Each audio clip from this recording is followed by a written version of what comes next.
چی بگیم وقتی یکی همیشه از ما انتقاد میکنه؟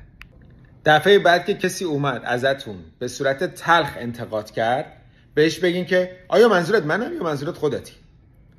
پیغامی که شما دارین به طرف میدین، دارین میگین که آیا این حرف که داری میزنی برای اینه که به من کمک کنه یا فقط افکاریه که توی ذهن تو داری میگذره و تو داری سعی میکنی اونا رو بلند بلند بیان کنی تا خودت افکارتو بشنوی.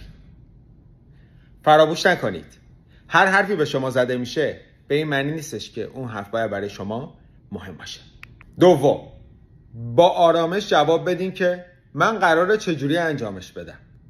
چون کسی که همیشه از شما انتقاد میکنه معمولاً تمایل داره که بگه قراره چجوری باشه، ولی هیچ ایده‌ای نداره که قراره چجوری به اون نقطه برسه. پس شما وقتی این سوال میپرسین در واقع دارین باهاش چک میکنین که آیا یه راهکار عملی داره یا فقط داره فرافکنی میکنه. و تکنیک آخر، انتقادشون رو به خودشون برمیگردونیم با استفاده از این عبارت: چیزی که من میشنوم. مثلا شما میگین که چیزی که من میشنوم اینه که تو گزارش رو دوست نداشتی. اونا ممکنه بگن نه این حرف به این معنی نیست که من گزارش رو دوست نداشتم، ولی ABC.